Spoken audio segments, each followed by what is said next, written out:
Let's talk about avoidance core blind spot. Why avoiders feel drained and blame their partner.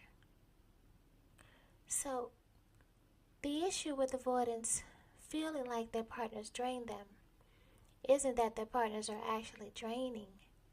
It's that the avoidant doesn't recognize how internally depleted they already are before a relationship or situationship even begins. Many avoidants live in a constant state of low-level nervous system stress. They're always managing, suppressing, analyzing, bracing, or self-regulating without realizing it. And this means their baseline energy is already low, and they don't feel rested emotionally, and they could feel tight, on edge, mentally busy, or overloaded. And this has been their normal for so long, so they don't recognize it as dysregulation. They just think this is just how they are. So, when someone enters their life, especially someone emotionally present, emotionally expressive, or emotionally available, the avoidant feels more drained. But the partner didn't cause the exhaustion. The relationship can expose how little emotional capacity the avoidant actually has. And the partner can have simple challenges in life, and the avoidant can't handle it, on top of juggling other things in their own lives at the same time. So, here's the part avoidants don't see. They drain themselves, they exhaust themselves, and they can think that the other person is the core cause. Avoidant attachment involves a lot of internal mental labor, and every day, their constant self-monitoring, constant emotional suppression, constant thinking about how to keep distance without fully leaving, having one foot in, one foot out, here, there, everywhere. They're constantly calculating how much closeness is too much. And that mental load alone is exhausting. They are overthinking everything, scanning texts, conversations, expectations, future implications, while telling themselves they're independent and low maintenance. And avoidants tend to overfunction eternally, even when they appear laid back on the outside. Inside, they are working overtime because they're managing other person's expectations, they're managing their own discomfort, managing guilt for not showing up in the past, managing fear of being needed, managing fear of being trapped. See, that kind of inner overfunctioning burns an enormous amount of energy on any human. And another huge drain is avoidance itself. Avoidance is not restful. The pulling away, shutting down, emotional numbing, ghosting, stonewalling, scheduled distractions, and disappearing, all of this stuff takes effort. Avoidants are constantly running from their feelings rather than processing them. And what you avoid doesn't go away.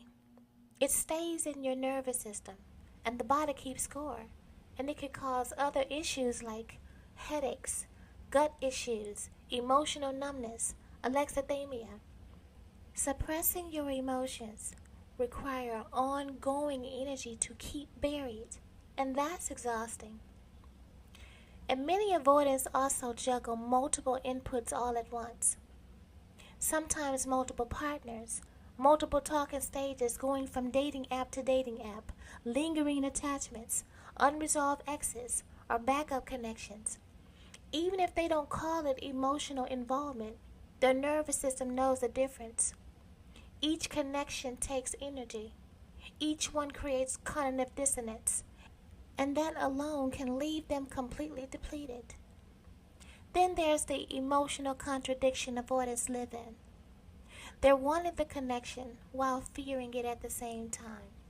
And that internal tug of war is one of the most draining experiences there is. Because see, they crave getting close, but closeness dysregulates them. They want love, but love activates old survival responses. And living in that constant push and pull it drains massive amounts of energy from them. But instead of recognizing that, the avoidance brain logically looks for simple explanation. So they look at their partners and they start to think, oh, this person is draining me. You're exhausting. So it becomes easier to externalize someone else than turn inward and say, I don't have the emotional capacity I thought I did. My nervous system is overwhelmed. My adventures, my fun distractions, and coping strategies are costing me more than I realize. So they don't think about that. So the partner becomes the symbol of exhaustion. And it has nothing to do with their partner being demanding or needy or draining, but because they are the target at which the avoidant finally feels their exhaustion. And this is why avoidants feel relieved after pulling away, or ghosting, or ending a relationship. And it has nothing to do with their partner being the sole problem, but because the stimulation stopped. The nervous system finally gets quiet and calm. And that quiet gets misinterpreted as clarity, or I'm just better off alone. When in reality, it's not peace. It's just the trigger of emotions were removed. The tragedy is that avoidants rarely connect the dots between their own partners and their own exhaustion. They don't see that the avoidance, suppression, overthinking, emotional splitting, and self-protection are what's draining them. They see being close to someone as a threat instead of their system that can actually help regulate them. And that's even if they learn to stay present. So unfortunately, there are times where they can blame the person who came closest to triggering certain emotions. And they leave that relationship, or a situationship, because that's what they prefer anyway. But they leave the relationship, and they carry the same exhaustion into the next person, and the next, and the next. And until they notice how much energy they're burning just to avoid and stay detached, the cost of their own coping strategies, the toll of emotional suppression, and the drain of avoidance, it would just keep mistaking for depletion. And everyone will exhaust them, not just you.